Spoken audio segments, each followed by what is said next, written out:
Yes, sir, wedding bells finally rang in the life of Margie Blake. Back from their honeymoon, she and Tim are headed for a life of wedded bliss, they think. Yes, the honeymoon is over for Tim, now that he starts back to work. And it's over for Margie, too, as she enters her bright new kitchen to cook her first meal.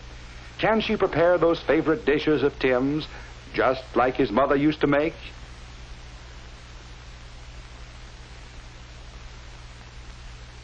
What would he like for dinner? He just loves chocolate cake. Go ahead, try one. All you have to do is follow the recipe. This is going to be easy. Let's see, what's next? It says, cream butter until soft and smooth. Cream the butter? Better get the cream.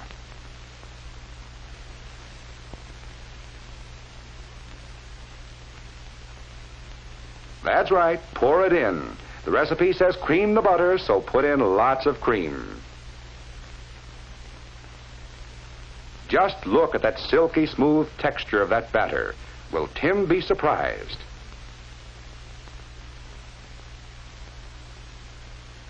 Will Tim be surprised?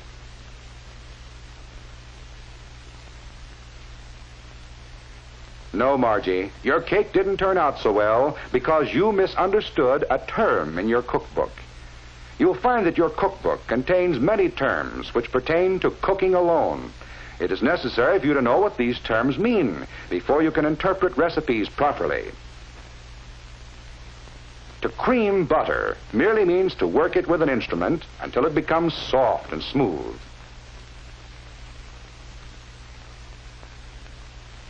There are many other terms you should know. For example, you must stir the ingredients in your chocolate cake. To stir is to mix food materials with a circular motion to secure a uniform consistency.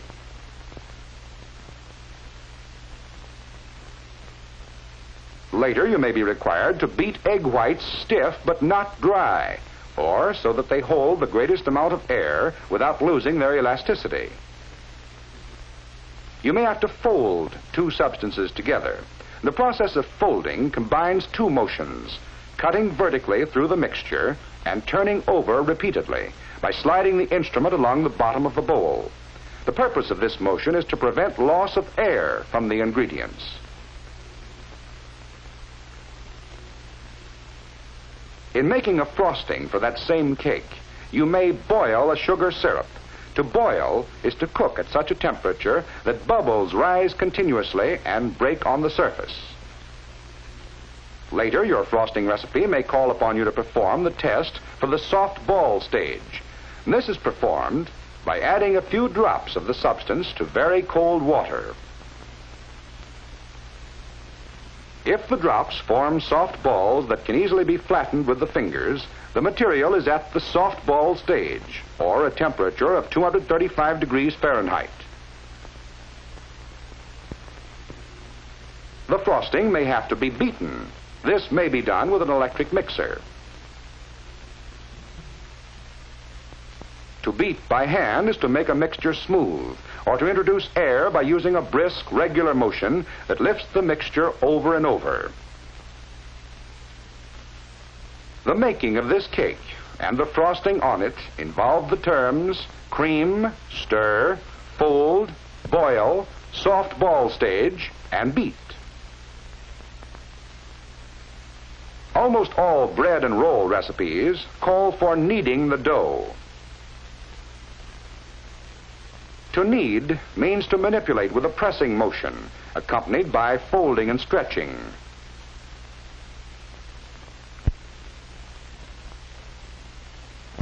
In cooking meats, other terms are used. Less tender cuts of meat may best be cooked by stewing. When applied to meats, this means to add a small amount of water and simmer until tender. To simmer is to cook in water just below the boiling point, or at a temperature of approximately 185 to 195 degrees Fahrenheit.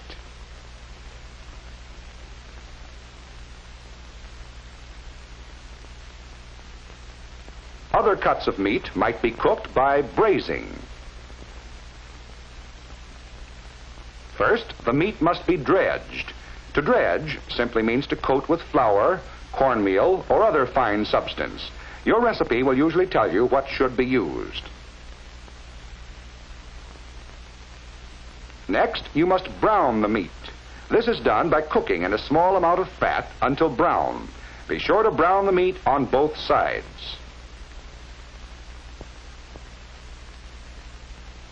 The third step in braising is to add water and cook by simmering. So you see that the term braise includes three other terms: dredge, brown, and simmer. Of course, braising is only one of the many, many ways in which we can cook meats.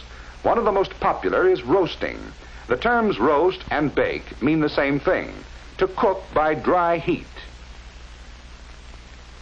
But before you actually start to roast the meat, you may sear it. This is done by the short application of intense heat.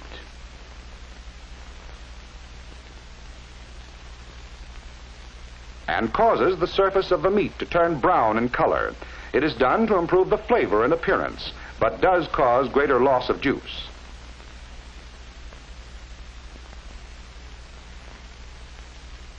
The oven temperature should then be reduced to proceed with the roasting. Suppose Margie's cookbook told her to marinate the vegetables before preparing the salad. Would she know what to do? To marinate means simply to saturate the food with a marinade. A marinade is an oil-acid mixture, which is usually a kind of salad dressing. The mixture is usually allowed to stand in the refrigerator for some time. Sometime during your career as a cook, you'll decide to serve scalloped cauliflower. This involves even more terms. A white sauce should be made first, and the first step is to scald the milk, or to heat it to a temperature just below the boiling point. While the milk is heating, add flour to melted fat in amounts called for by your recipe. Stir rapidly to prevent the formation of lumps. Scalding is complete when a scum forms on the surface of the milk. Add the milk slowly, again stirring constantly to avoid lumps. Notice the scum, which indicates the milk has been scalded.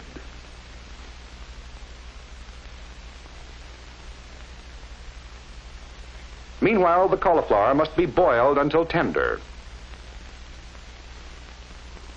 Put alternate layers of boiled cauliflower, grated cheese, and white sauce in a greased baking dish. A layer of breadcrumbs on top if desired. And bake in a moderate oven until brown in color. So you see, in this case, the term scallop includes the other terms: white sauce, scald, boil, and bake. One of the real tests of a cook is their jelly making, and the crucial point in making jelly of any kind is in knowing when it is cooked. A jelly test indicating a temperature of 220 degrees Fahrenheit is frequently used. One of the satisfactory jelly tests is the sheep from a spoon test. This is performed by allowing a small amount of the juice to drop off a spoon. When the last two drops run together and sheet from the spoon, the jellying stage is reached.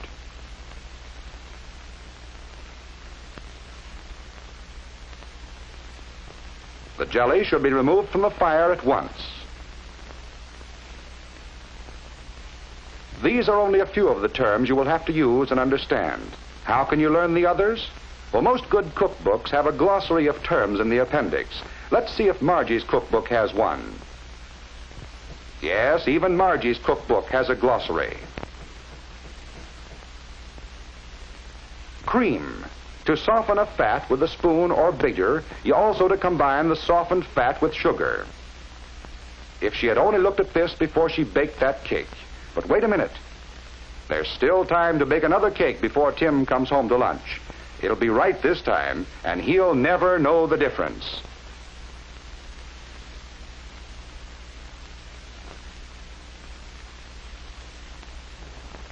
Yes, even Margie found that she could learn to cook when she discovered the significance of the terms used in cooking. And Tim will never know she ruined her first cake.